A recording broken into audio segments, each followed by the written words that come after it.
ارحمنا بالقرآن واجعله لنا إماما ونورا وهدى ورحمة اللهم ذكرنا منه ما نسينا وعلمنا منه ما جهلنا وارزقنا تلاوته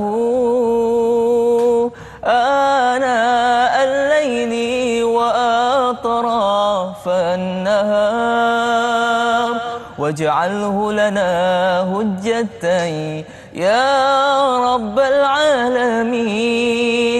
Allah rahmati kami dengan Al-Quran,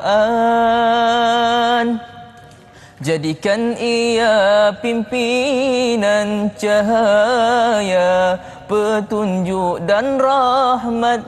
Allah ingatkan kami apa yang kami lupa, ajarkanlah yang tak diketahui. Rezekikan kami membacanya siang dan malam, sepanjang siang dan malam. Jadikan ia penolong kami, wahai Tuhan sekalian alam. Amin amin ya rabbal alamin. Alhamdulillah. Bismillahirrahmanirrahim. Assalamualaikum warahmatullahi taala wabarakatuh. Alhamdulillah, alhamdulillahirabbil alamin wa bihi nasta'in ala umuri dunya waddin. Wassallallahu wasallam ala sayyidina Muhammadin khatamin nabiyyin wa ala alihi wa sahbihi ajma'in. Alhamdulillah, tuan-tuan yang dirahmati Allah Subhanahu wa taala sekalian, bertemu lagi kita di dalam rancangan Tanyalah Ustaz, biar tahu jangan keliru, bersama dengan saya Da'i Fahmi. Apa khabar? Alhamdulillah, bagi yang sihat tu alhamdulillah, moga-moga dikurniakan kesihatan. Bagi yang kurang sihat, saya mewakili kru dan produksi mendoakan tuan-tuan yang dirahmati Allah Subhanahu wa taala sekalian agar terus berada di bawah naungan Allah Subhanahu wa taala, dimewahkan rezeki dan dipelihara oleh Allah Subhanahu wa taala di dunia maupun di akhirat. Baik, alhamdulillah tuan-tuan yang dirahmati Allah Subhanahu wa taala sekalian. Seperti biasa, topik kita pada hari ini ialah berkenaan dengan tafsir dan tarannum surah Sad ayat 58 sehingga ayat yang ke-60 yang akan dikelolakan oleh saya Da'i Fahmi, dan bersama dengan saya tak lain tak bukan panel kita yang hebat, iaitu Ustaz Muhammad Zarifi Muhammad Daud. Apa khabar Ustaz? Alhamdulillah, syukur, alhamdulillah. Sehat Ustaz? Alhamdulillah. Kita tumpang aura anak muda ni. Alhamdulillah. Aura Ustaz apa kurangnya Ustaz? Lagi besar daripada saya, alhamdulillah. Jadi alhamdulillah para penonton yang dirahmati Allah Subhanahu wa taala, seperti biasa, sekiranya terdapat sebarang soalan ataupun kemusykilan, boleh terus hubungi kami di talian 1-800-88-1677 ataupun terus di ruangan komen Facebook kami di Tanyalah Ustaz TV3. Baik, insya-Allah tuan-tuan yang dirahmati Allah Subhanahu wa taala sekalian, sebelum kita nak menelusuri lebih jauh pada topik kita pada hari ini, saya nak minta kepada para penonton untuk sediakan mushaf. Sediakan mushaf. Kalau ada mushaf Pimpinan Ar-Rahman, lagi baiklah, sebab kita menggunakan tafsir Pimpinan Ar-Rahman. Jadi kalau ada mushaf Pimpinan Ar-Rahman, gunakan, insya-Allah kita sama-sama dapat mendengar, seterusnya membaca dan kemudian kita menghayati apa yang kita akan pelajari pada pagi ini, insya-Allah. Jadi Ustaz, dah bersedia Ustaz ya? Alhamdulillah. Alhamdulillah. Jadi Ustaz, kita punya topik hari ini ialah berkenaan dengan surah Sad ayat 58 sehingga ayat yang ke-60. Jadi Ustaz nak bacakan dengan tarannum apa Ustaz? Kita cuba lagu Hijaz pagi ni ya. Tarannum Hijaz Kita cuba ya. Masya-Allah. Jadi saya persilakan kepada Ustaz. Baik, Assalamualaikum warahmatullahi wabarakatuh. Apa khabar para penonton sekalian? Alhamdulillahirabbil alamin. Wassalatu wassalamu ala sayyidil mursalin sayyidina Muhammadin wa ala alihi wa sahbihi ajma'in. Subhanaka la ilma lana illa ma 'allamtana innaka antal alimul hakim. Rabbi shrah li sadri wa yassir li amri wahlul 'uqdatam min lisani yafqahu qawli, amma ba'd. Baik, saudara Da'i Fahmi dan penonton sekalian, kita sama-sama membaca surah Sad bermula ayat 58 sehingga ayat nombor 60 insya-Allah. Bismillahirrahmanirrahim. Wa akharu min شكله أزواج هذا فوج مقتحم معكم لا مرحبا بهم إنهم صالوا النار قالوا بل أنتم لا مرحبا بكم أنتم قدمتموه لنا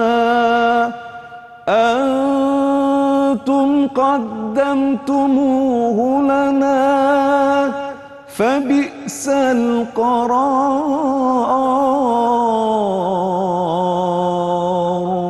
صدق الله العظيم.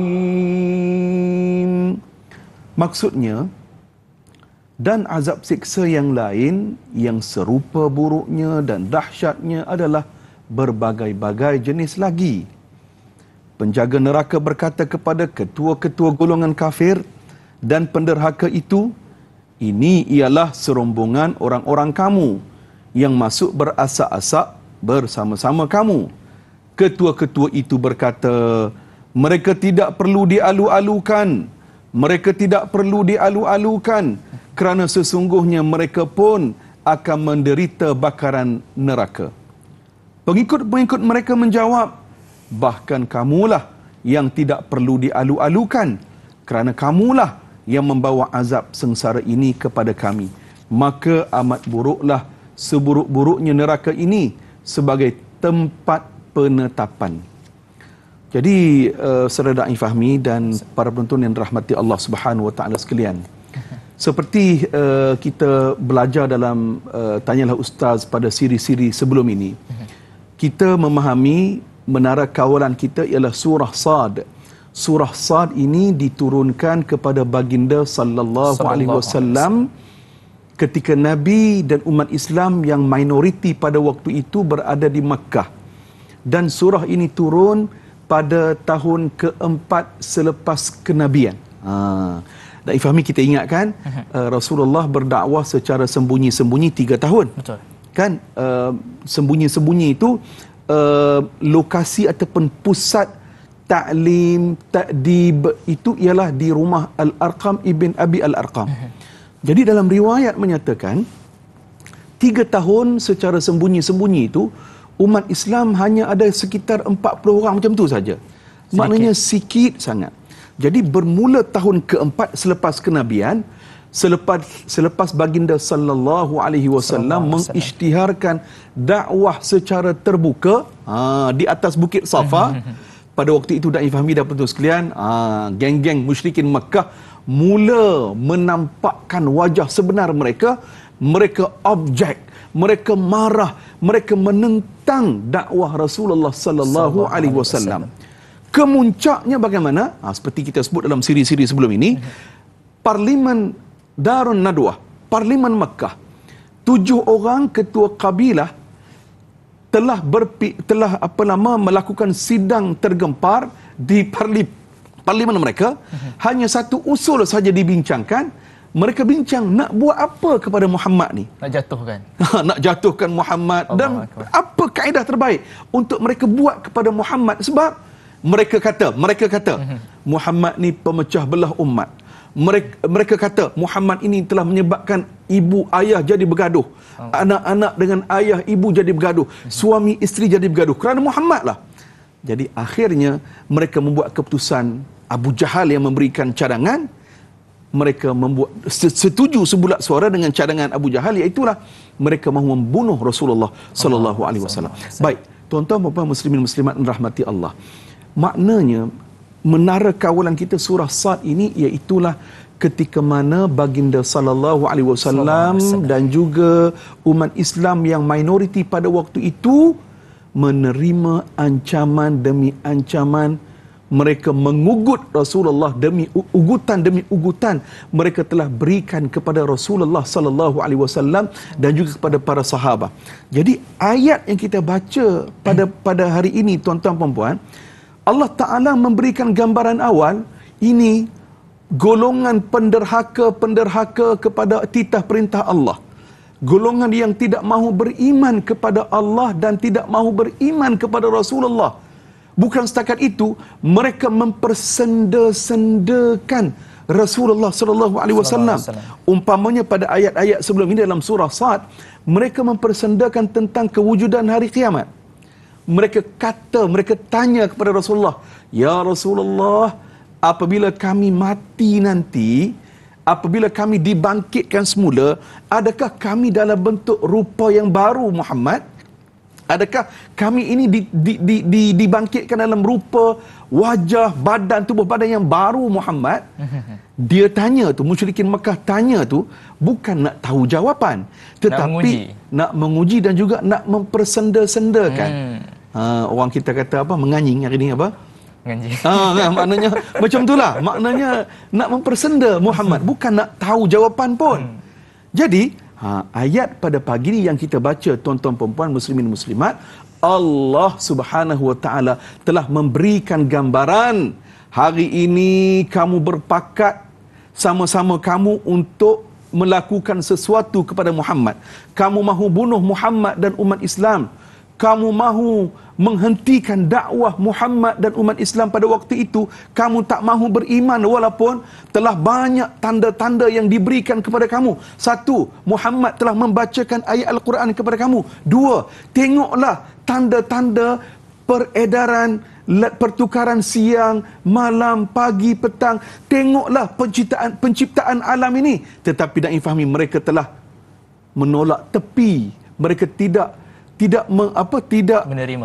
menerima, tidak mahu mengakui kekuasaan ataupun mereka tidak mahu mentauhidkan Allah. Yang ketiga, mereka sengaja tak mahu melihat penciptaan tubuh badan mereka itu pun tanda kekuasaan Allah Subhanahu wa taala. Jadi tuan-tuan, puan-puan, muslimin muslimat rahmati Allah, di hari akhirat nanti, kerana mereka tak mahu beriman, mereka sombong dan menyombong, mereka degil, Allah Ta'ala menyatakan nasib mereka di hari akhirat, iaitulah wa akharu min syaklihi azwaj. Azab seksa di dalam neraka nanti yang amat buruknya dan dahsyatnya adalah berbagai-bagai jenis lagi azab di hari akhirat ataupun di dalam neraka nanti, kata Allah Subhanahu Wa Taala. Apakah bentuk-bentuknya itu? Lepas ini kita perincikan. Masya Allah, terbaik penjelasan daripada Ustaz. Jadi para penonton yang dirahmati Allah Subhanahu Wa Taala sekalian, kita nak berjeda seketika, kembali selepas ini dalam rancangan Tanyalah Ustaz, biar tahu jangan keliru.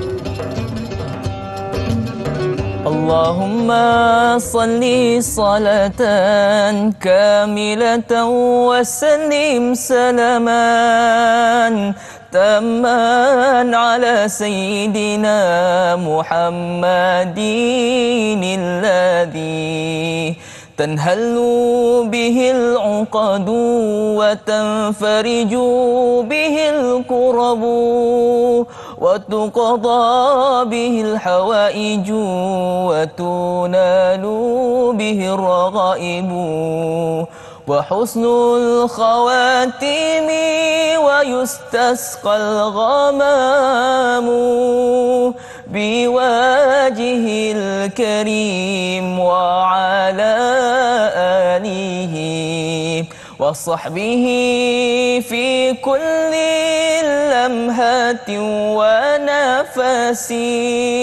ونفس بعدد كل معلوم لك. Alhamdulillah, para penonton yang dirahmati Allah Subhanahu Wa Taala sekalian, bertemu lagi kita di dalam rancangan Tanyalah Ustaz, biar tahu jangan keliru, dengan topik kita pada hari ini iaitu tafsir dan taranum, sambungan ayat surah Sad ayat yang ke-58 sehinggalah ayat yang ke-60. Jadi sekiranya terdapat sebarang soalan ataupun kemusykilan, boleh terus hubungi kami di talian 1-800-881677 ataupun terus di ruangan Facebook kami di Facebook Tanyalah Ustaz TV3. Jadi tanpa membuang masa lagi, kita nak terus menyambung dan menghuraikan mukadimah berkenaan dengan surah Sad ayat 58 sehingga ayat yang ke-60. Dipersilakan Ustaz. Baik, saudara penonton, ayat nombor 58 ini Allah Ta'ala memberikan makluman awal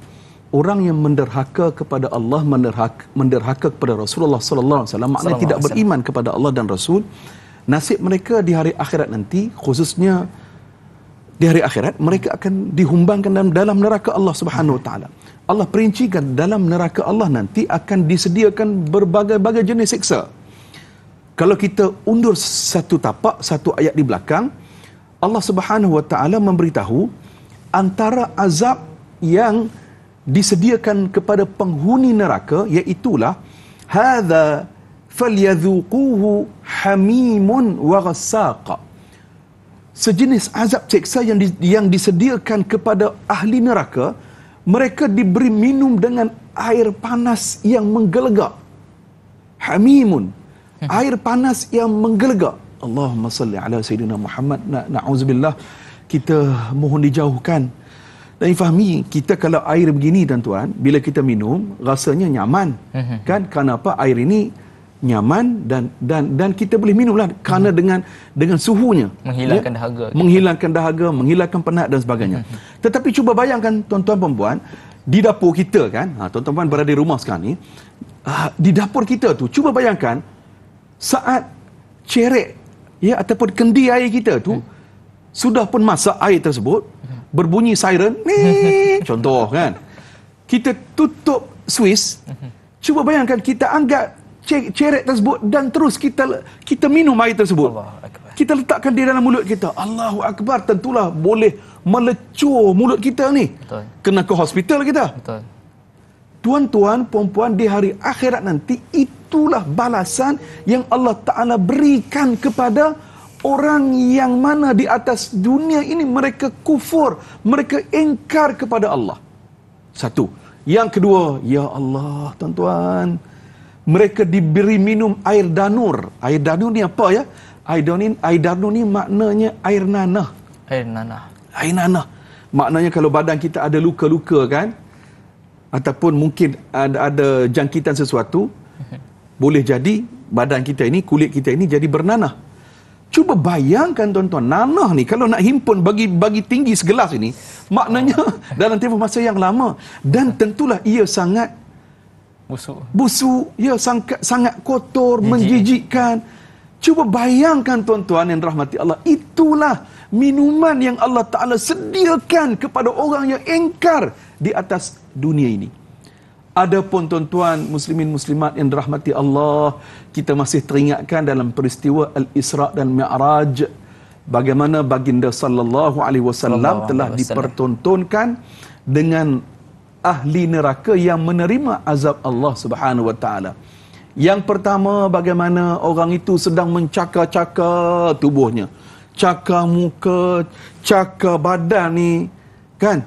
Kemudian makan pula daging yang busuk, daging saudaranya sendiri. Allah. Ya, bila ditanya orang ini kenapa jadi macam ni? Di atas dunia dulu rupa-rupanya orang ini suka mengadu domba, suka caci maki, suka fitnah, suka mengumpat, suka membuka keaiban orang, suka merendah-rendahkan orang. Ini tuan-tuan, nasib yang akan diterima oleh orang yang mana mereka telah melakukan perkara-perkara yang Allah Subhanahu Wa Taala larang ataupun apa yang Allah Taala tegahkan di atas dunia ini. Baik, dan fahami itu ayat nombor 58. Baik, kita masuk pula kepada ayat nombor 59, tuan-tuan puan-puan muslimin muslimat yang dirahmati Allah Taala sekalian. Ayat ini menarik tu dalam arti kata kita ambil tadabbur. Tuan-tuan, Allah Taala gambarkan hadza faujum muqtahimum ma'akum. Tiba-tiba tuan-tuan, datang pula segerombolan manusia yang atas dunia dulu, mereka inilah menjadi pengikut-pengikut ketua-ketua mereka yang kufur, yang engkar kepada Allah.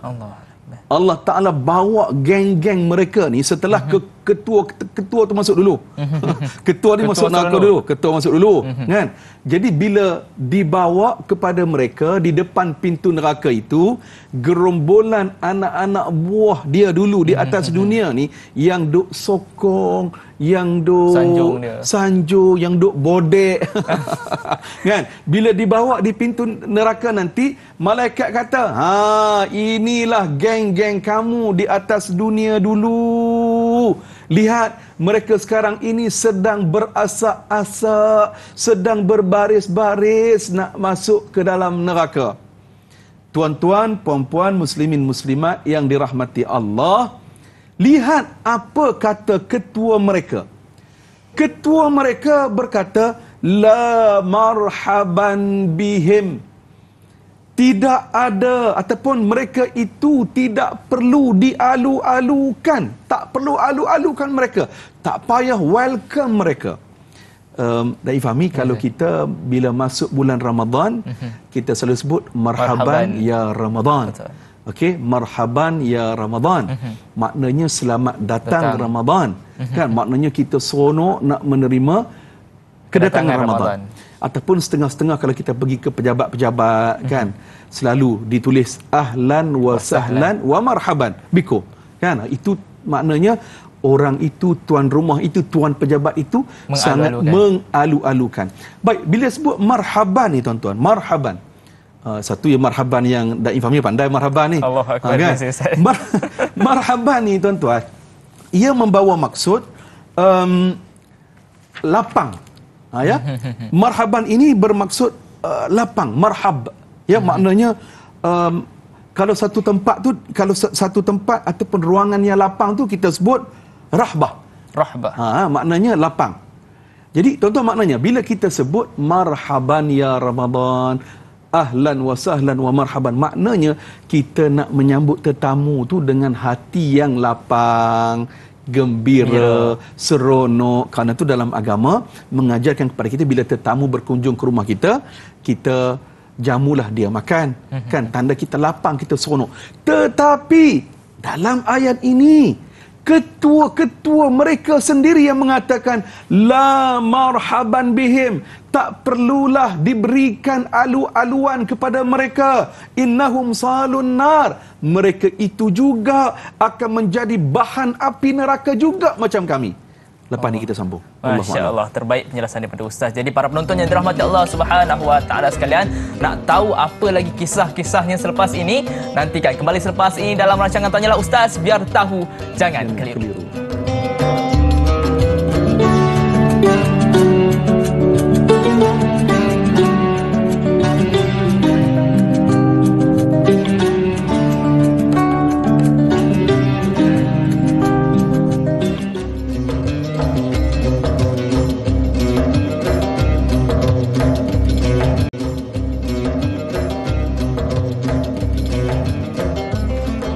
Alhamdulillah, kembali semula kita di dalam rancangan Tanyalah Ustaz, biar tahu jangan keliru. Alhamdulillah. Baik tuan-tuan yang dirahmati Allah Subhanahu Wa Taala sekalian, buat para penonton yang baru saja menyaksikan rancangan kita pada pagi ini, suka saya nak ingatkan topik yang akan kita bincangkan ialah berkenaan dengan tafsir dan taranum surah Sad ayat 58 sehinggalah ayat yang ke-60. Baik tuan-tuan yang dirahmati Allah Subhanahu Wa Taala sekalian, sekiranya terdapat soalan ataupun sebarang kemusykilan, boleh terus hubungi kami di talian 1-888-1677 ataupun terus di ruangan Facebook kami di Facebook Tanyalah Ustaz TV3.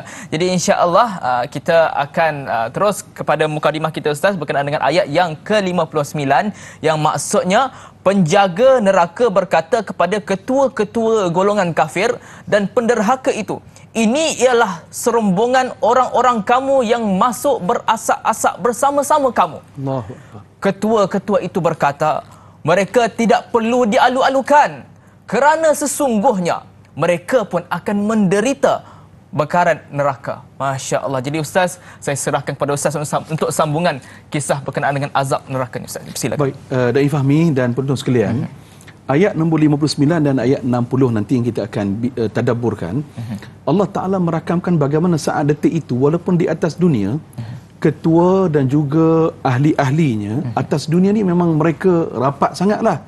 Kan, kalau you cover I cover you. Maknanya mereka saling berhubungan.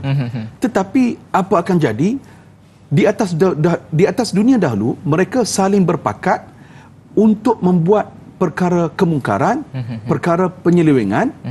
Mereka saling berpakat.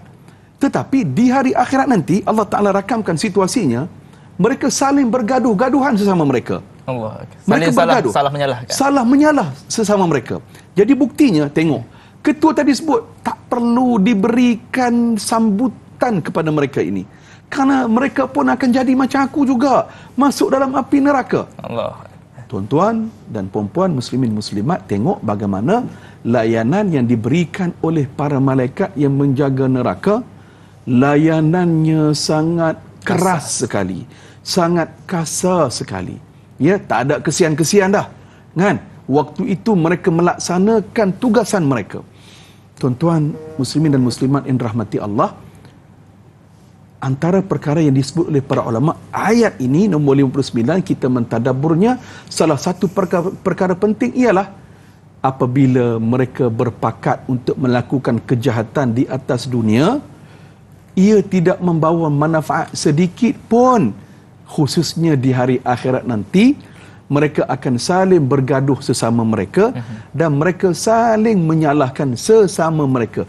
Ini ibrah yang Allah Ta'ala mahu kita ambil pengajaran.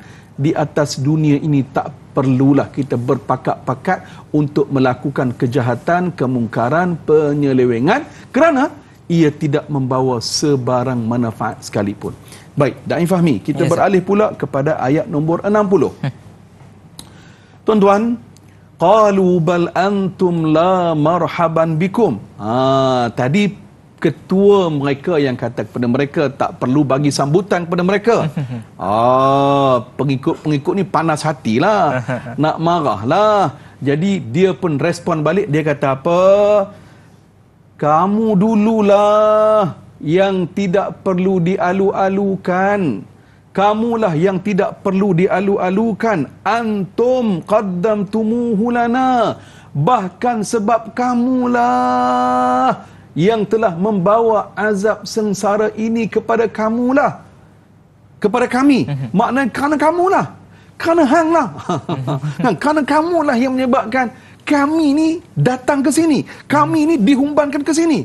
Tengok, saling salah menyalahkan. Fabi'sal qarar. Maka tempat seburuk-buruknya iaitulah tentunya neraka wal a'yadzubillah. Jadi Da'i Fahmi, itu 3 ayat sebagai menara kawalan kita pada pagi ini yang kita sama-sama ambil tadabbur, ibrah dan pengajaran. Wallahu a'lam. Masya-Allah, terbaik penjelasan daripada Ustaz. Jadi Ustaz, kita nak terus meraihkan soalan daripada penonton kita, insya-Allah. Soalan yang pertama daripada Facebook, daripada saudara Al-Ali. Assalamualaikum Ustaz dan da'i yang dihormati. Ayat ke-58 menyatakan tentang azab yang berbagai bagi orang yang masuk neraka. Adakah bentuk-bentuk bagi orang yang ingkar azab itu berlainan mengikut dosa-dosa yang dilakukan, seperti dosa meninggalkan salat, puasa, mencuri dan membunuh? Manakala seksa bagi orang kafir itu hanya sejenis sahaja, iaitu dibakar di dalam neraka. Mohon pencerahan Ustaz. Terima kasih kepada saudara Al-Ali atas soalan tersebut. Saya serahkan kepada Ustaz. Terima kasih kepada Puan Al-Ali kita. Nombor 1, tuan-tuan, sifat neraka ini membakar manusia. Kerana itu dalam sebuah riwayat daripada Abu Hurairah, baginda sallallahu alaihi wasallam sebutkan kepada kita, api dunia yang sedang kita pandang, sedang kita ambil manfaat pada hari ini. Nak masak tentu kena ada api. Ya, nak jerang air, nak masak air kena api. Kan?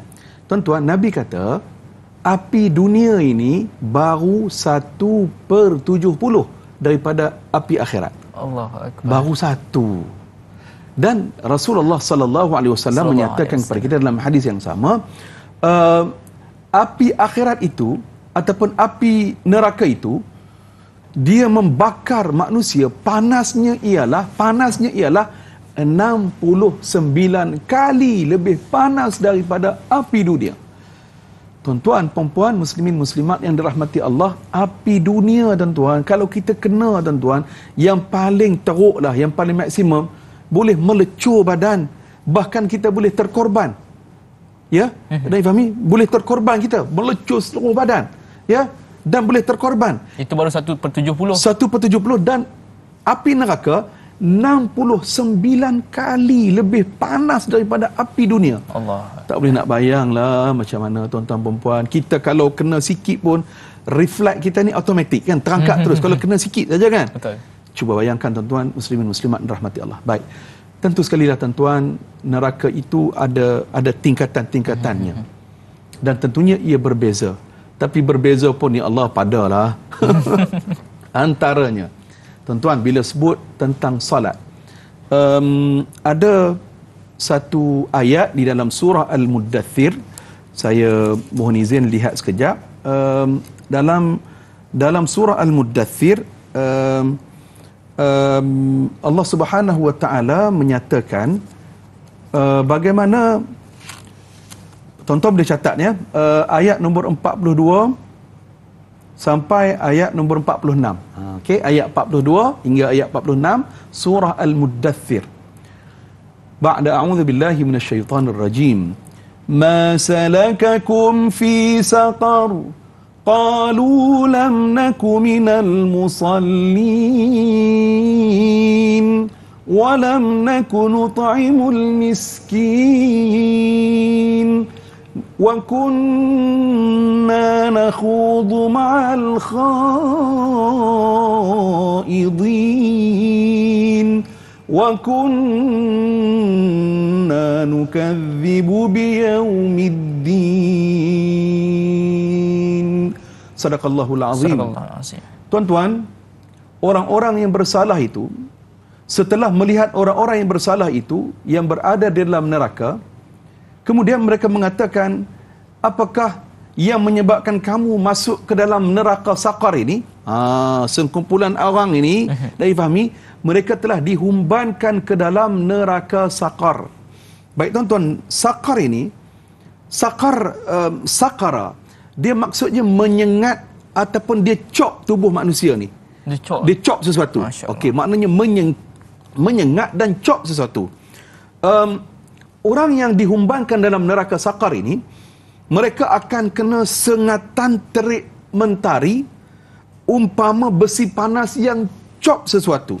Allah. Dan neraka Saqar ini merupakan neraka tingkatan ke-6 daripada 7 tingkatan neraka.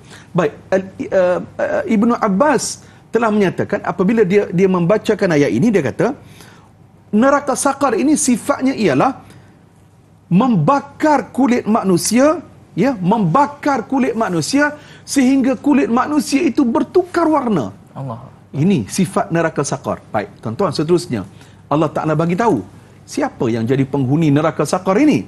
Nombor 1, qalu lam naku minal musallin. Tadi kan malaikat bertanya ataupun orang bertanya, sebab apa kamu masuk dalam neraka ini? Jadi penduduk neraka Saqar itu menjawab sendiri. Mereka kata, kami ni dulu tidak termasuk dalam kumpulan orang-orang yang mengerjakan salat. Maknanya atas dunia tak semayang. Atas dunia tak semayang. Tuan-tuan, ayat ini mesti jadi muhasabah kepada kita sekeluarga. Suami ingatkan isteri, isteri ingatkan suami, ibu bapa ingatkan anak-anak. Orang yang tak semayang atas dunia ni, inilah tempatnya dalam neraka Saqar. Tuan-tuan, hari ini berapa orang yang tak semayang subuh pagi tadi, yang tak rasa bersalah sikit pun. Allah. Tak rasa bersalah sikit pun. Pagi ni bangun, relax je boleh makan sarapan. Ya, tak rasa bersalah sikit pun. Jadi kita tak nak begitu. Kita jadi hamba Allah yang rasa takut, cemas, bimbang selagi mana kita tak mengerjakan salat. Itulah perasaan kita. Bila kita salat, baru rasa lapang dada kita. Baru rasa lapang dada kita ni. Nombor 1. Yang kedua, cirinya ialah walam naku nut'imul miskin. atas dunia dulu tak pernah bagi orang-orang fakir miskin makan, kedekut dengan harta. Wa kunna nakhudu minal khaidin. Dan kami dahulu selalu mengambil bahagian memperkatakan perkara yang salah bersama-sama orang yang memperkatakannya. Ni dia join kumpulan orang yang suka buruk-burukkan orang, suka mengumpat, suka seleweng fakta. Mereka join kumpulan itu.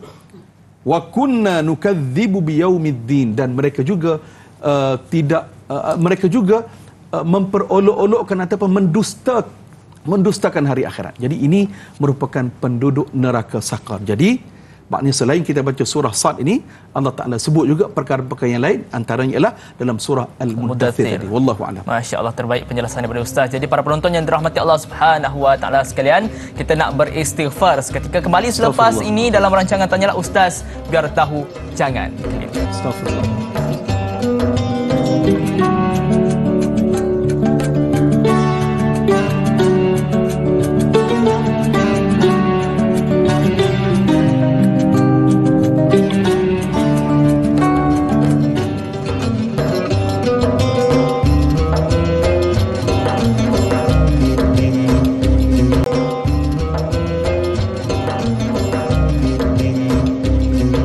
أستغفر الله العظيم الذي لا إله إلا هو الحي القيوم وأتوب إليه أستغفر الله العظيم الذي لا إله إلا هو الحي القيوم وأتوب إليه. Alhamdulillah, tuan-tuan yang dirahmati Allah Subhanahu Wa Ta'ala sekalian, kembali semula kita di dalam rancangan Tanyalah Ustaz, biar tahu jangan keliru. Buat para penonton yang baru saja menyaksikan rancangan kita pada pagi ini, suka saya nak ingatkan topik yang kita sedang bincangkan adalah berkenaan dengan tafsir dan taranum surah Sad, ayat yang ke-58 sehinggalah ayat yang ke-60.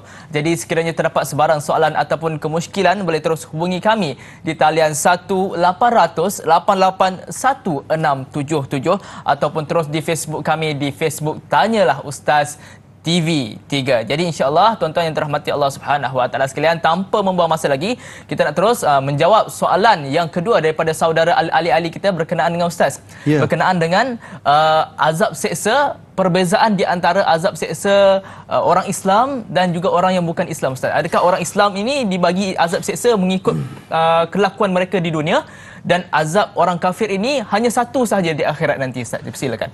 Baik, bagi orang beriman, apabila ada sekelumit, walaupun sekelumit sahaja iman dalam hatinya, sekelumit saja, kecil saja, orang ini tetap akan masuk syurga Allah Subhanahu Wa Ta'ala. Masya-Allah. Maknanya kalaulah di atas dunia dia banyak dosa, jadi di hari akhirat nanti akan dimasukkan dalam neraka terlebih dahulu, diazab oleh Allah. Bila selesai semuanya itu, Allah Ta'ala akan bawa orang ini untuk masuk syurga Allah Subhanahu Wa Ta'ala. Masya-Allah. Maknanya tuan-tuan perempuan, kerana itu iman sangat penting dalam diri kita. Tengok betapa kasih sayangnya Allah. Walaupun ada sekelumit sahaja, sikit saja iman la ilaha illallah Muhammad Rasulullah dalam hati kita ini, tetap kita akan masuk syurga. Baik, tetapi orang yang kafir, orang yang ingkar, orang yang tidak beriman kepada Allah dan Rasulnya, kekal selama-lamanya mereka dalam api neraka. Wal'iyadzubillah. Wallahu a'lam. Masya-Allah, terbaik penjelasan daripada Ustaz. Jadi Ustaz, kita ada soalan seterusnya daripada pemanggil kita. Hello, Assalamualaikum. Waalaikumsalam warahmatullahi. Siapa di sana? Ilyas daripada Aitam, Penang. Masya-Allah, apa khabar Tuan Ilyas? Alhamdulillah. Semoga Fahmi dan Ifahmi dan juga Ustaz Zalifi dalam keadaan sihat dan dirahmati Allah. Masya-Allah, masya-Allah. Soalan saya begini, dengan ayat yang 58 yang dalam surah Sad ni. Surah ni diturunkan kepada kaum musyrikin, orang-orang yang kufur. Namun mereka engkar menerima apa juga dakwah yang disampaikan oleh Nabi Muhammad. Persoalannya mengenai dengan orang Islam yang ada pada hari ini, walaupun kita dengar macam-macam ancaman tentang neraka ni, azab yang diceritakan dalam peristiwa Isra' wal Mi'raj, namun masih lagi yang ambil sambil lewa, tak tahu di kalangan sahabat-sahabat dan juga di kalangan keluarga kita. Tak minta pencerahan daripada Ustaz Zarifi, apakah peranan dan kaedah yang terbaik untuk berdakwah, untuk menegur, membimbing sahabat-sahabat dan juga anak di kalangan keluarga ini untuk mengerjakan solat dan amalan-amalan soleh yang baik ini. Itu saja. Sekian, terima kasih. Assalamualaikum. Waalaikumsalam warahmatullahi taala wabarakatuh. Terima kasih kepada Tuan Ilyas Abu Bakar atas soalan yang saya rasa sangat baik, Ustaz. Kita mungkin mampu berdakwah dengan orang ramai, Ustaz, tapi tak ramai yang mampu nak berdakwah di kalangan orang-orang yang terdekat sendiri, Ustaz. Jadi bagaimana, Ustaz? Silakan. Baik, terima kasih kepada saudara Ilyas, Tuan Ilyas kita yang bertanya. Dalam sebuah riwayat daripada Anas bin Malik radhiyallahu anhu, beliau dah berkata, pada satu hari kami sedang bersolat dengan Rasulullah sallallahu alaihi wasallam. Maknanya sahabat-sahabat Nabi ini dia sedang solat dengan Rasulullah. Apabila selesai solat, Rasulullah sallallahu alaihi wasallam sebutkan kepada para sahabat, kalau kamu tahu apa yang telah aku diperlihatkan, kalau kamu tahu apa yang aku sedang nampak, sedang dipertontonkan, kamu pasti akan kurang ketawa, kamu pasti akan banyak menangis. Allah. Jadi sahabat pun bertanya, apa yang telah dipertontonkan kepada Rasulullah? Maknanya baginda sallallahu alaihi wasallam telah dipertontonkan dengan azab neraka. Jadi tuan-tuan rahmati Allah, kerana itulah dalam Al-Quranul Karim Allah Ta'ala pesan kepada kita dalam surah At-Tahrim, Ya ayyuhalladzina amanu qu anfusakum wa ahlikum nara wa quduhan nas wal hijarah 'alaiha malaikatun ghilazun shidadun la ya'sunallaha ma amarahum. Allah Ta'ala menyeru orang beriman, jaga diri kamu, jaga diri ahli keluarga kamu daripada dimasukkan dalam neraka.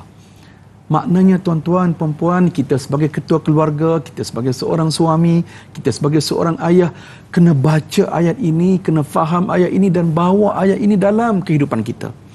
Maknanya tuan-tuan, perempuan, betul lah apa yang Tuan Ilyas sebut tadi. Saya kira itu beliau sebut tadi memperingatkan kepada kita pentingnya peranan ketua keluarga. Kita kena ambil peranan untuk tegur anak-anak, tegur isteri apabila berlaku kemungkaran dalam rumah kita. Sebelum kita nak berdakwah di luar, jangan lupa kita ada medan yang terbesar, iaitu dalam rumah kita sendiri. Untuk kita untuk kita menyeru kebaikan. Baik, caranya bagaimana? Nombor satu, kita terlebih dahulu, ibu dan ayah kena tunjuk contoh. Sebab anak-anak kita, mereka cepat tangkap apa yang mereka lihat berbanding apa yang mereka dengar. Maknanya kalau kita sebut suruh anak sembahyang tapi kita tak sembahyang, tak boleh. Maknanya kita terlebih dahulu kena tunjuk contoh. Jadi kita sebagai ketua keluarga, jangan lupa pimpin tangan isteri, pimpin tangan anak-anak untuk kita pergi salat jamaah di masjid, di surau dan sebagainya. Nombor dua, jangan lupa kita sentiasa memberikan peringatan-peringatan daripada Al-Quran dan Sunnah Rasulullah sallallahu alaihi wasallam. Saya nak syorkan kepada para penonton, kalau kita boleh buat, cantik sangat. Apa dia? Apa kata kita beli buku hadis yang mudah-mudah. Yang mudah-mudah ni maksudnya yang ringkas. Contohnya hadis 40 yang dikumpulkan oleh Al-Imam An-Nawawi. Telah pun ada terjemahan ke dalam bahasa Melayu kita. Tuan-tuan, kita beli buku ini, apa kata kita buat usrah keluarga. Ustaz tak pernah buat sepanjang hayat hidup kami ni, Ustaz. Tak apa, tak terlambat, jom kita buat. Okey, maknanya bagaimana tuan-tuan? Mungkin selepas solat jemaah, kan, kita bacalah satu hadis. Okey, kalau nak baca setiap hari tu mungkin, yalah kan, mungkin penat dan sebagainya. Okey, kita pilih sehari. Tak pilih Khamis malam Jumaat pun boleh, hari cuti malam ni Sabtu malam Ahad pun boleh, tak kira lah. Jadi apabila cuba bayangkan seminggu satu hadis, maknanya 40 minggu kita telah baca 40 hadis. Jadi maknanya mesti hidupkan budaya Islam, akhlak Islam dalam rumah tangga kita. Belum terlambat lagi tuan-tuan, jom kita buat sama-sama. Kenapa? Kita bimbang bila kita masuk syurga nanti tiba-tiba tengok anak sulung kita, abang sulung kita tak ada. Allah. Masuk syurga nanti tengok ayah, suami kita tak ada. Allahu Akbar. Kita tak nak. Yang kita nak ialah kita masuk syurga sekeluarga. Wallahu a'lam. Terima kasih Ustaz atas penjelasan tersebut. Jadi Ustaz, kita ada soalan seterusnya daripada Cik Puan Hana Wancik. Berpandu pada ayat yang ke-59, soalan saya Ustaz, apakah perbezaan ahli syurga dan ahli neraka pada ayat ini? Yang kedua, siapakah pemimpin-pemimpin bagi rombongan besar, yakni pengikut-pengikutmu yang masuk terdesak bersama kamu ke neraka, dan peringkat neraka yang manakah dihuraikan dalam ayat ini? Mohon pencerahan Ustaz. Terima kasih kepada Cik Puan Hana Wancik atas soalan tersebut. Saya serahkan kepada Ustaz. Baik, terima kasih Puan Hajah. Dalam ayat ini Ibnu Abbas telah memberikan catatan tafsiran. Kita tahu kan Ibnu Abbas ini ialah seorang insan yang mana baginda sallallahu alaihi wasallam doakan Allahumma faqihu fid din wa 'allimhu ta'wil.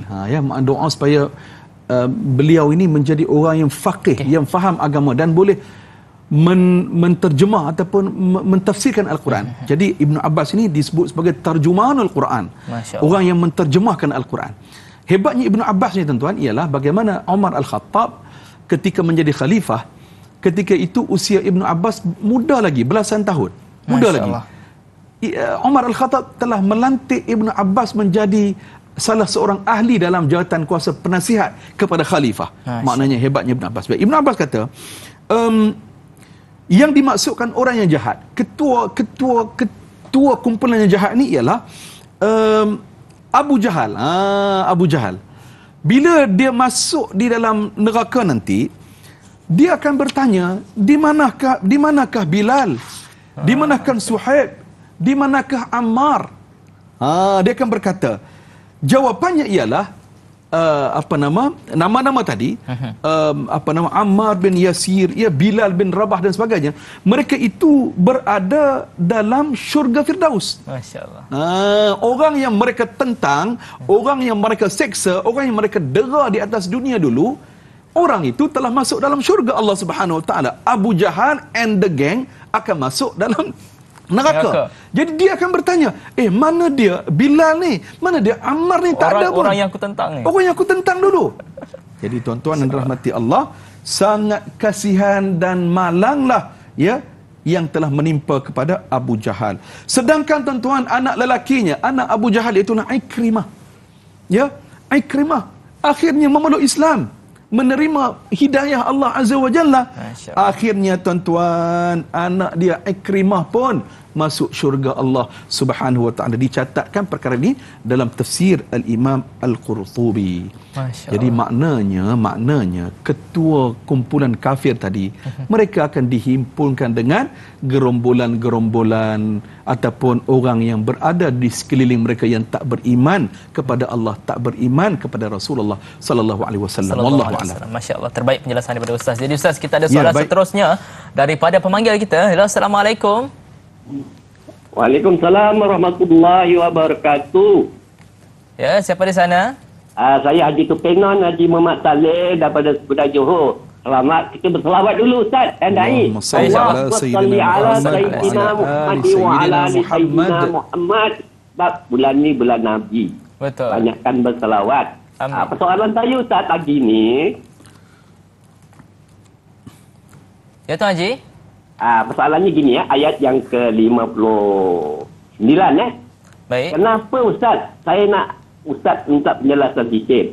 Orang kafir ni bila dia masuk ke neraka berpusu-pusu, berebut-rebut. Tapi kalau masuk surga, wala-walanya saleh ni, kita boleh bilang Ustaz, tak banyak. Tapi yang paling ramai orang-orang kafir, orang-orang yang ingkar akan perintah daripada Allah, daripada Rasul. Adakah kerana memang orang kafir ni degil Ustaz? Tak nak dengar cakap, sebab tu dia masuk neraka terlalu ramai, berputu-putu, berebut-rebut Ustaz. Jadi nak minta ceramahan pada Ustaz pagi ni adakah benar ke ataupun macam mana? Terima kasih Ustaz. Assalamualaikum. Waalaikumsalam warahmatullahi taala wabarakatuh. Terima kasih kepada Tuan Haji Tukinon.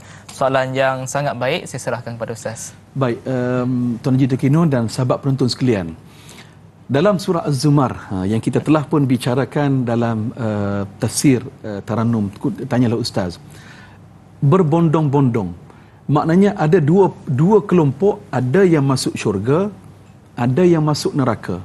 Semuanya itu ditentukan bagaimanakah amalan kita di atas dunia dan iman kita di atas dunia ini. Karena itu tuan-tuan, orang yang beriman ini dalam surah Al-Fajr ayat 27 sampai ayat penghabisan, sampai ayat nombor 30, tengok bagaimana layanan, sapaan, panggilan Allah dan para malaikat kepada orang yang beriman. Ya ayyatuhan nafsul mutmainnah irji'i ila rabbiki radiyatan mardiyah fadkhuli fi ibadi wadkhuli jannati. Wahai jiwa-jiwa yang tenang, kamu telah mendapat redha Allah dan kamu juga redha kepada Allah. Sekarang ini masuklah kamu ke dalam gerombolan kumpulan hamba-hambaku. Masuklah kalian semua ke dalam syurga. Tuan-tuan, orang beriman ini akan masuk dalam tim ataupun pasukan, gerombolan, himpunan manusia yang beriman kepada Allah Subhanahu Wa Taala, dan mereka diraikan, mereka disantuni. Ya ayyatuhan nafsul mutmainnah, wahai jiwa-jiwa yang tenang. Bezakan dengan ahli neraka dalam ayat yang kita baca ini, la marhaban bihim, jangan diberikan layanan yang baik kepada mereka. Beza sungguh layanan yang Allah Ta'ala berikan kepada orang yang beriman dan juga orang yang tak beriman. Tuan-tuan muslimin dan muslimat yang dirahmati Allah, bila Tuan Haji bertanya tadi kenapa, tentunya ialah atas dunia ini yang kita nak ialah kita didik hati dan jiwa kita sentiasa tunduk patuh kepada Allah Subhanahu Wa Ta'ala, dan kita ikut Rasulullah sallallahu alaihi wasallam. Karena itulah ya, la yu'minu ahadukum hatta akuna ahabba ilaih min walidihi wa waladihi wan nas ajma'in. La yu'minu ahadukum hatta akuna ahabba ilaih. Tak sempurna iman kamu selagi mana kamu ini ya tidak mencintai aku, dan cinta kamu kepada aku ini mestilah melampaui cinta kamu kepada anak-anak, kepada ibu bapa dan kepada seluruh manusia. Maknanya cinta kepada Rasulullah, kita kena ikut Rasulullah. Ya, makna cinta Rasulullah melampaui cinta kita kepada sesiapa pun. Wallahu a'lam. Masya-Allah, terbaik penjelasan daripada ustaz. Jadi ustaz, kita ada soalan seterusnya daripada pemanggil kita. Hello, assalamualaikum. Waalaikumsalam warahmatullahi wabarakatuh. Assalamualaikum dai. Assalamualaikum ustaz. Waalaikumsalam warahmatullahi wabarakatuh. Apa khabar? Alhamdulillah baik. Baik, insya-Allah. Puan Robizan, persoalannya? Ya. Saya nak tanya, apakah ibu bapa yang saya tahu azab neraka tu perik sangat kan, apakah anak syurga tu boleh membagi manfaat kalau ibu bapanya masuk neraka? Baik, itu saja ya. Itu saja soalan saya. Terima kasih. Assalamualaikum. Waalaikumsalam warahmatullahi taala wabarakatuh. Terima kasih kepada Pak Robizan Abu Bakar atas soalan yang sangat baik. Namun sebelum kita menjawab, kita nak tamatkan labuhkan tirai kita di siaran TV3. Namun jangan ke mana-mana, kita masih lagi berbaki 30 minit lagi di siaran TV9. Kembali selepas ini dalam rancangan Tanyalah Ustaz, biar tahu jangan keliru.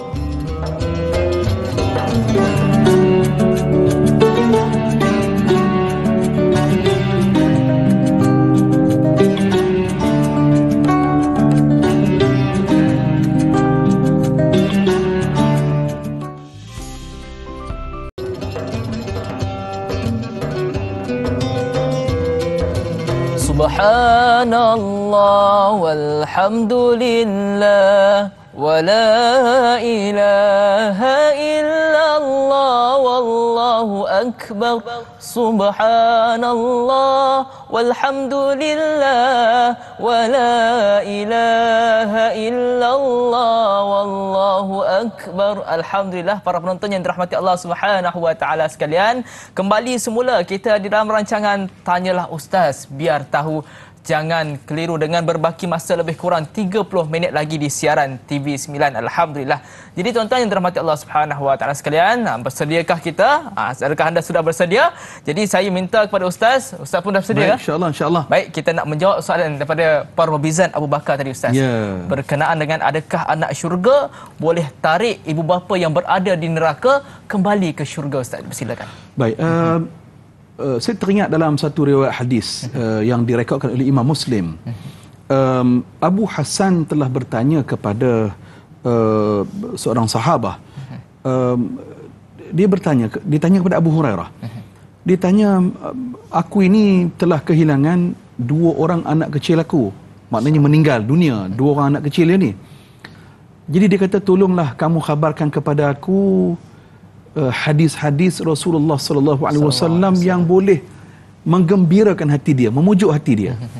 Jadi Abu Hurairah pun berkata, anak-anak kecil yang meninggal dunia ini di dalam syurga nanti mereka disebut sebagai da'amisul jannah. Da'amisul jannah. Maknanya dalam syurga nanti anak-anak kecil inilah yang akan menarik, dalam riwayat kata menarik baju, menarik hujung baju. Kan, kalau kita bayang, maknanya anak-anak kita, contoh kalau di pasar raya kan, dia suka pegang baju kita di hujung ni kan.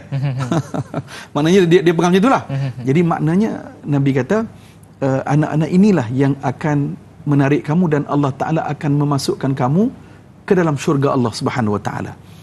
Jadi maknanya itu ialah syafaat yang diberikan oleh anak-anak kecil yang meninggal dunia. Pun begitu tuan-tuan, bila sebut syafaat ini, ia merupakan kuasa Allah Subhanahu Wa Ta'ala. Jadi kita minta doa kepada Allah Subhanahu Wa Ta'ala supaya Allah Ta'ala memberikan bantuan kepada kita. Rasulullah sallallahu alaihi wasallam sudi memberikan syafaat Rasulullah kepada kita untuk kita masuk syurga. Adapun yang anak-anak syurga tadi, maknanya sefaham saya bila sebut anak syurga ni ialah anak-anak istimewa. Ya, kategori kelainan upaya ataupun kurang upaya. Baik, apa yang kita boleh buat tuan-tuan di atas dunia ini? Yang pertama, Allah Ta'ala kurniakan kepada kita anak istimewa, syukur kepada Allah. Jangan kita mencerca nasib, jangan kita mempersalahkan takdir, jangan. Ya, kita anggap dan kita percayalah itu hadiah Allah Ta'ala ke dalam rumah kita. Satu. Nombor 2, kita buat sehabis yang kita mampu, buat sehabis baik untuk kita membantu anak istimewa ini. Tentu sekali lah kita mesti membawa anak-anak kita ni bertemu dengan pakar kesihatan. Maknanya hubungan kita dengan hospital jangan putus. Ikhtiar kita ikhtiar kita. Maknanya kalau diberikan tarikh tarikh untuk kita bertemu dengan pakar, kita pergi. Kemudian kalau ada tarikh secara berkala fisioterapi, kita pergi. Ya, maknanya kita buat sehabis baiklah. Tak biarkan saja. Jangan biar saja begitu. Mungkin anak kita tak boleh baca Quran dengan membaca. Tetapi mungkin anak-anak kita boleh membaca Al-Quran dengan mendengar. Hari ini setelah pun ada kaedah-kaedah tertentu yang dirumuskan oleh pakar akademik. Sebagai contohnya pihak Yayasan Faqih di Nilai Negeri Sembilan. Mereka ada modul khas untuk melatih anak-anak istimewa ini untuk membaca Al-Quran. Kaedahnya, walaupun anak itu anak autism, anak-anak cerebral palsy, walaupun anak ini tak boleh bercakap pun, tetapi dengan pendengaran, dia dengar ustaz ini membaca Al-Quran, alhamdulillah, akhirnya dia boleh tunjuk ayat yang sering dibacanya itu mengikut susunan dalam Al-Quran. Contoh surah Al-Ikhlas, dia boleh baca dengan cara dia lah, qul huwallahu ahad Allahus samad. Maknanya dia baca itu bukan dengan mulut dia, tetapi dengan jari dan kefahaman dia. Jadi ini merupakan tanggungjawab kita. Kita buat yang terbaik, insya-Allah itulah yang akan jadi saham kita di hari akhirat. Wallahu a'lam. Amin. Terima kasih Ustaz atas penjelasan tersebut. Kita ada soalan seterusnya daripada saudari Intan Zurina Abdul Razak. Pada ayat yang ke-59, bagaimana Ustaz melihat hubung kait ayat ini dengan trend alam maya masa kini? Sikap followers yang menyokong segala tindak tanduk influencer walaupun ada kalanya yang bercanggah dengan ajaran Islam. Terima kasih kepada Intan Zurina Abdul Razak atas soalan yang sangat baik. Terima kasih Ustaz. Terima kasih Puan Intan Zurina. Tentu sekali lah kita berada di dunia akhir zaman pada hari ini. Ya. Maka dengan sebab itu apabila kita sedang berdepan dengan dunia akhir zaman pada hari ini, kita mesti ada satu perkara, iaitulah tabayyun. kita menyelidik setiap berita, setiap maklumat yang sampai kepada kita. Walaupun si penulis maklumat itu ialah orang yang sangat kita minat, orang yang sangat kita ikut dia. Jangan ikut secara membuta tuli. Ya? Maknanya kita mesti ada neraca ini, neraca untuk menapis, menyemak segala maklumat. Hari ini tuan-tuan, kita dalam alam yang disebut sebagai infobesity. Infobesity bermaksud kegemukan maklumat. Maknanya maklumat yang datang pada hari ini bertali arus. Jadi ini nombor satu. Nombor dua, tuan-tuan yang dirahmati Allah, sepatutnya yang perlu kita ikut tentulah baginda sallallahu alaihi wasallam. Laqad kana lakum fi rasulillahi uswatun hasanah. Sesungguhnya pada diri Rasulullah sallallahu alaihi wasallam itu merupakan contoh tauladan ikutan kita. Siapa yang nak ikut Rasulullah ni? Tuan-tuan, dalam ayat yang sama Allah Taala perincikan, liman kana yarjullaha wal yawmal akhir. Orang yang mahu mendapatkan redha Allah dan orang yang mahu mendapat balasan hari akhirat. Maknanya, orang yang mahu mendapat redha Allah, orang yang mahu mendapat balasan yang baik di hari akhirat, mereka mesti ikut baginda sallallahu alaihi wasallam. Beriman dan ikut apa yang telah dicontohkan oleh Rasulullah sallallahu alaihi wasallam. Sebagai contoh nak difahami, sebagai seorang suami, ikut Rasulullah. Baginda di rumah, baginda tolong tugas isteri dan ahli-ahli rumah. Pernah seorang sahabat Al-Aswad bin Yazid, dia tanya kepada Aisyah, dia cuba nak korek maklumat lah. Dia tanya, Nabi ni di rumah Nabi buat apa? Sayyidatina Aisyah jawab, Rasulullah sallallahu alaihi wasallam di rumah, baginda tolong isteri dan bantu buat kerja rumah. Bila azan dilaungkan, Nabi pun beredar untuk pergi salat jamaah. Nabi SAW digambarkan tampal baju sendiri, repair kasut sendiri. Maknanya apa? Di rumah Nabi buat kerja. Jadi abang-abang, wahai suami, sahabat-sahabat yang sedang menonton sekarang, di rumah kita kena rajin. Sebab apa? Ini dicontohkan oleh Rasulullah SAW. Satu lagi contoh. Sayyidatina Aisyah cerita, ketika mana aku dalam keadaan haid, Nabi ni, Aisyah cerita, Nabi datang dan Nabi letak kepala Nabi yang mulia itu di atas ribaan Aisyah. Dan Rasulullah SAW membaca Al-Quranul Karim. Tengok caringnya Rasulullah, sayangnya, santuninya Rasulullah kepada isteri-isteri Rasulullah sallallahu alaihi wasallam. Dan dalam riwayat yang lain menyatakan, Rasulullah akan pasti bertanya khabar kepada para isteri Rasulullah setiap hari. Dalam catatan hadis mengatakan Nabi akan bertanya khabar kepada setiap isteri Rasulullah ni selepas waktu asar setiap hari. Tuan-tuan, kita tanya ke tak kan? Isteri kita sihat ke tidak kan? Maknanya apa? Kita mesti contohi Nabi, berjaya kita dunia dan akhirat. Wallahu a'lam. Masya-Allah, terbaik penjelasan Ustaz. Jadi Ustaz, kita ada soalan seterusnya daripada pemanggil kita. Hello, Assalamualaikum. Waalaikumsalam warahmatullahi wabarakatuh. Dai Fahmi dan Ustaz Muhammad Zarifi bin Muhammad Daud. Saya Omar bin Abdul Majid dari Felda, Cini Timur 3, Pekan Faham. Assalamualaikum Ustaz dan Dai. Waalaikumsalam warahmatullahi wabarakatuh. Ya, soalan saya begini Ustaz. Sebagaimana apa ayat yang ke-59 tadi ada menyebut, apabila ketua-ketua yang masuk ke neraka juga, apabila ramai pengikut masuk dan ketua-ketua juga mereka masuk yang terpengaruh dengan ketua-ketua di dunia inilah, kata Ustaz tadi.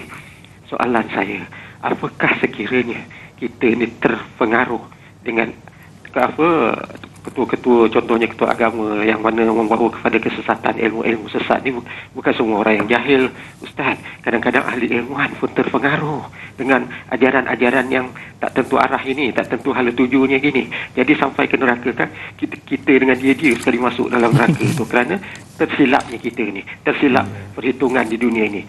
Soalan saya, apakah sekiranya kita ada sekelumit, kata Ustaz tadi, sekelumit iman di dalam hati itu yang membolehkan kita masuk ke syurga balik? Apakah sekiranya kita dah terfesong jauh dan ada sekelumit lagi keimanan di dalam hati, apakah membolehkan kita masuk sebagaimana Ustaz jelaskan tadi, ataupun kita terus kekal di dalam neraka jahanam itu. Auzubillah min zalik. Itu soalan saya Ustaz dan Dai.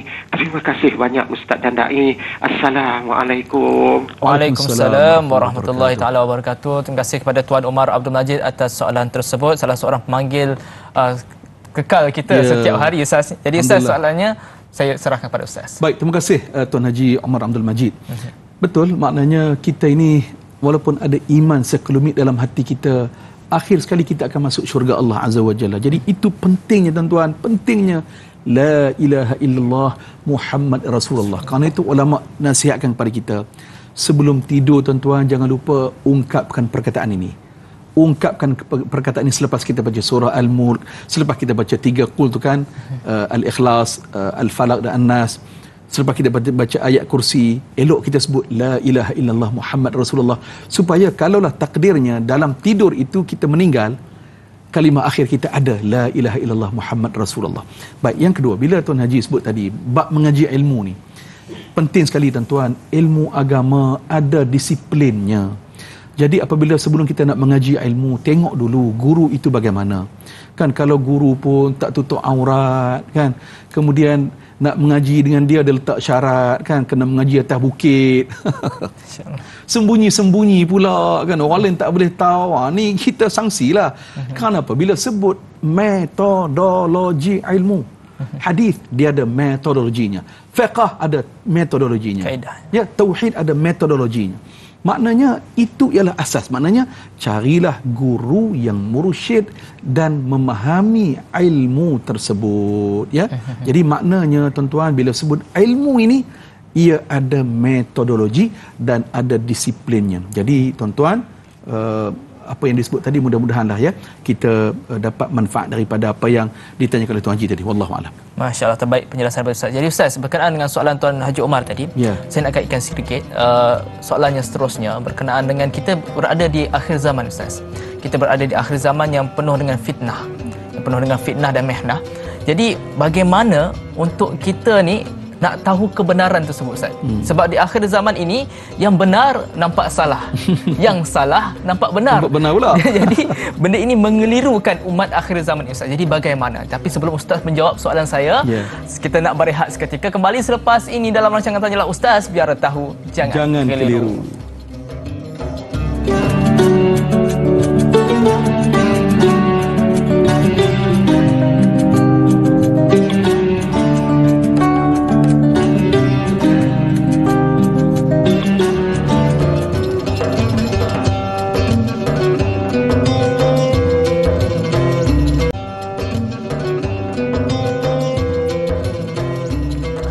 Alhamdulillah, kembali semula kita di dalam rancangan Tanyalah Ustaz, biar tahu jangan keliru, di blok yang terakhir Ustaz.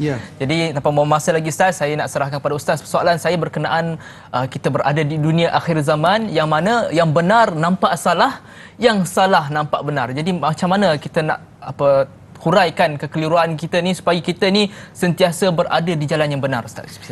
Baik, tuan-tuan dan puan rahmati Allah. Tentu sekali apabila kita berada dalam dunia yang penuh dengan kegemukan maklumat dan pantas maklumat itu dapat kita baca, tentu sekali perlu ada satu benda, iaitulah kita jangan cepat komen, jangan cepat respon dalam setiap apa yang kita terima. Kita kena semak terlebih dahulu, selidik terlebih dahulu. Dan tentunya kacamata tapisan kita itu ialah taraktu fikum amrain lan tadillu ma in tamassaktum bihima. Tidak sesat selama-lamanya kamu selagi mana kamu berpegang kepada duanya, iaitulah Al-Quran dan sunnah Rasulullah sallallahu alaihi wasallam ini. Dan yang ketiga, apabila kita mencari kebenaran, maknanya kita mestilah berlapang dada dengan kebenaran tersebut. Maknanya kita mesti menerima kebenaran tersebut di atas fakta dan di atas hujjah.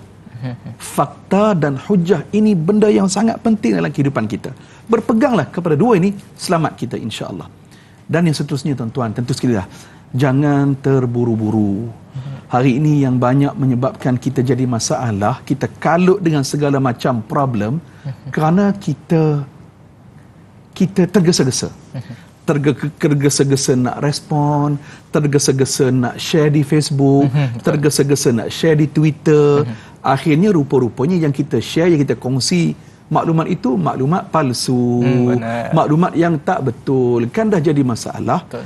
Hari ini masalahnya ialah kita nak jadi orang yang terpantas untuk memberikan maklumat. Allah. Sabar dulu tuan-tuan, sabar dulu. Sabar merupakan ajaran agama kita. Wallahu a'lam. Masya-Allah, terbaik penjelasan daripada Ustaz. Jadi Ustaz, kita pun dah berada di last blok. Kita nak raikan soalan seterusnya daripada Mas Niza. Surah Sad ayat yang ke-60. Apabila ahli neraka diberi tempat yang paling hina, mereka saling kutuk mengutuk kata mengata. Soalan saya, adakah ini mencerminkan sikap manusia yang tidak mahu mengaku salah silap sendiri, malah menyalahkan orang lain sedangkan mereka sendiri memilih untuk sesat dan tidak mahu menerima kebenaran setelah diberi petunjuk seperti kata pepatah Melayu, sesal kemudian tiada berguna. Terima kasih kepada saudari Mas Niza atas soalan tersebut. Saya serahkan kepada Ustaz. Dipersilakan. Baik, terima kasih saudari Mas Niza. Al-Quran, Allah Subhanahu wa taala, dalam Al-Quran Allah Taala menyebutkan kepada kita wasari'u ila maghfirah. Ya, maknanya bersegeralah kita ini untuk mendapatkan keampunan daripada Allah Subhanahu wa taala. Ya, maknanya cepat-cepat. Ya, jangan tangguh untuk kita minta ampun, minta maaf kepada Allah. Tuan-tuan, bilakah hari akhir ataupun sampai bila kita boleh bertaubat? Sampailah ke peringkat sebelum nyawa kita berada di halqum. Allah. Ya, sebelum sampai kita di hari akhirat, sebelum kita meninggal dunia, Allah Taala setiap masa, setiap detik Allah bagi masa pada kita untuk minta ampun kepada Allah. Dalam riwayat hadis Nabi mengatakan, kalaulah dosa kamu setinggi gunung, ya, setinggi langit, Allah Taala pengampunnya Allah lebih daripada itu. Sekiranya dosa kita sebanyak pepasir. Pasir ni banyak tuan-tuan, di laut, di pantai, jenuh nak kira. Allah. Nabi kata kalaulah dosa kamu sebanyak itu sekalipun, keampunan Allah lebih banyak daripada pepasir di lautan. Allah. Maknanya tuan-tuan, Allah Taala bagi masa pada kita untuk minta ampun kepada Allah. Cerita dalam sebuah riwayat, Nabi cerita seorang lelaki Bani Israel namanya Al-Kifli. Al-Kifli ni memang terkenal orang yang banyak buat dosa, banyak buat maksiat. Tuan-tuan, pada satu hari ada seorang perempuan datang bertemu dengan Al-Kifli nak pinjam duit, nak minta duit. Sebab tak ada duit ni untuk sara ibu dan adik-beradik. Jadi bila jumpa Al-Kifli ni, Al-Kifli kata, okey, boleh, aku boleh bagi duit pada kamu, tapi dengan syarat kamu mesti berzina dengan aku. Allah. Tuan-tuan, wanita tadi, perempuan tadi dah tak ada jalan dah. Terdesak, dia pun terima syarat tersebut. Dalam riwayat menyatakan saat berada betul-betul pada posisi untuk melakukan zina, tiba-tiba perempuan tadi menangis. Al-Kifli terkejut, kenapa tengok dia ni menangis ni? Tuan-tuan, wanita tadi, perempuan tadi berkata, aku sebenarnya tak sanggup buat zina ni sebab aku tahu zina ni berdosa besar. Tetapi kerana aku terdesak, aku terpaksa mengikut kehendak kamu. Tuan-tuan, hidayah sampai kepada Al-Kifli. Al-Kifli tersentuh hati dan dia kata, ambillah duit ini, gunalah untuk ibu dan adik-beradik kamu. Kita batalkan niat untuk buat zina ni, kita batalkan. Dan Al-Kifli kata, mulai pada hari ini aku minta ampun, aku taubat sungguh-sungguh pada Allah. Aku minta ampun pada Allah dan aku tak nak ulang balik dosa-dosa aku sebelum ini. Tuan-tuan, takdirnya Nabi kata, kejadian itu berlaku pada siang hari. Malam itu Al-Kifli meninggal dunia. Allah. Tuan-tuan, Nabi kata apa? Sesungguhnya telah dituliskan kepada Al-Kifli, sesungguhnya Allah Subhanahu wa taala telah mengampunkan dosa-dosa Al-Kifli seluruhnya. Masya-Allah. Tuan-tuan, ni meninggal malam sat lagi. Bertaubat ni hari ni baru. Maknanya beberapa jam, tak sampai 24 jam. Dosa bertahun-tahun. Ya, dosa bertahun-tahun. Maknanya kita kata last minute lah. Tapi Allah Ta'ala menerima taubat hamba-hambanya. Sebab yang Allah Ta'ala lihat, Nabi kata, kita ni Allah Ta'ala lihat, wa innamal a'mal bi khawatimiha. Amalan kita ni Allah Ta'ala lihat bagaimana penghujung kita, pengakhiran kita. Jadi tuan-tuan, kita termasuk dari saya, jangan sedap-sedap hati menerakakan orang. Jangan sedap-sedap hati kita label orang itu dan ini. Kerana kita tak tahu penyudah hidup kita bagaimana. Wallahu a'lam. Masya-Allah, terbaik jawapan daripada Ustaz. Jadi Ustaz, kita pun berada di penghujung rancangan. Masya Jadi Allah. Ustaz boleh berikan 3 pengajaran untuk topik kita pada pagi ini, Ustaz. Silakan. Baik, pengajaran yang pertama, tuan-tuan, ayat yang kita baca pada 3 ayat pada hari ini. Nombor 1, tentunya dalam hidup ini kita mesti beriman dengan hari akhirat. Urusan syurga, neraka sebahagian daripada perkara-perkara akhirat yang wajib kita imani. 1. Yang kedua, neraka sangat menakutkan, neraka sangat mengazabkan. Nombor 3, beruntunglah orang yang membuat keputusan sekarang untuk berubah jadi orang yang lebih baik. Wallahu a'lam. Masya Allah, terbaik Ustaz. Jadi Ustaz, bagi memberkati majlis kita pada pagi ini, mungkin Ustaz boleh bacakan doa bagi memberkati majlis kita pada pagi ini, insya-Allah. Baik, insya-Allah sama-sama kita bacakan doa. Bismillahirrahmanirrahim. Alhamdulillahirabbil alamin. Wassalatu wassalamu ala sayyidil mursalin sayyidina Muhammadin wa ala alihi wa sahbihi ajma'in. Allahumma ighfir lana dhunubana wa liwalidina warhamhum kama rabbawna sighara. Ya Allah, ya Rahman, ya Rahim, ampunkanlah dosa kami ya Allah. Ampunkanlah dosa kedua ibu bapa kami ya Allah, dan Engkau kasihkanlah mereka ya Allah seperti mana ibu bapa kami menjaga kami semenjak kami kecil ya Allah. Rabbana zalamna anfusana wa illam taghfir lana wa tarhamna lanakunanna minal khasirin. Wahai Allah, kami telah menzalimi diri kami sendiri ya Allah. Kami telah melewati batas-batas agama ya Allah. Sekiranya Engkau tidak ampunkan kami, sekiranya Engkau tidak rahmat belas kepada kami, kami akan tergolong dalam golongan orang-orang yang rugi. Allahumma inna nas'aluka ilman nafi'a wa rizqan tayyiba wa amalan mutaqabbala. Wahai Allah, kurniakanlah kepada kami ilmu-ilmu yang bermanfaat. Amin. Berikanlah kepada kami rezeki yang halal dan baik ya Allah, dan Engkau terimakanlah segala amal-amal kami ya Allah. Ya Allah, ada penonton-penonton kami yang sekarang ini sedang diuji dengan sakit, Engkau sembuhkanlah mereka ya Allah. Amin. Ada sahabat penonton kami yang diuji dengan ujian ya Allah. Wahai Allah, Engkau berikanlah jalan keluar, solusi kepada mereka ya Allah. Amin. Ya Allah, Engkau gembirakanlah kami ya Allah. Engkau tenangkanlah hati kami ya Allah, bersama isteri, bersama suami, bersama anak-anak, bersama ibu bapa kami dan keluarga yang kami sayangi ya Allah. Rabbana atina fid dunya hasanah wa fil akhirati hasanah wa qina adzabannar. Walhamdulillahi rabbil alamin. Amin, amin ya rabbal alamin. Terima kasih kepada Al-Fadhil Ustaz kerana sudi menguraikan topik kita pada hari ini berkenaan dengan tafsir dan taranum. Terima kasih juga pada para penonton yang dirahmati Allah Subhanahu wa taala sekalian kerana sudi meluangkan masa dan setia bersama dengan rancangan Tanyalah Ustaz, biar tahu jangan keliru. Dan pada hari esok insya-Allah kita akan bersama lagi dalam rancangan kita Tanyalah Ustaz, biar tahu jangan keliru, yang akan dikelolakan oleh saya Da'i Fahmi, dan juga bersama dengan panel kita tak lain tak bukan Al-Fadhil Ustaz Muhammad Zarifi Muhammad Daud, dengan topik kita tafsir dan taranum surah Sad ayat 61 sehinggalah ayat yang ke-63. Jangan lupa temu janji kita esok ya. Jadi insya-Allah kita tangguhkan majlis kita dengan tasbih kafarah dan surah Al-Asr. Subhanallah wa bihamdihi asyhadu an la ilaha illa anta astaghfiruka wa atubu ilaik. Bismillahirrahmanirrahim. Wal 'asri innal insana lafi khusr illa allazina amanu wa 'amilus solihati wa tawassaw bil haqqi wa tawassaw bis sabr. Baik tuan-tuan yang dirahmati Allah Subhanahu wa taala sekalian, sehingga kita berjumpa lagi di masa akan datang. Assalamualaikum warahmatullahi taala wabarakatuh. Assalamualaikum.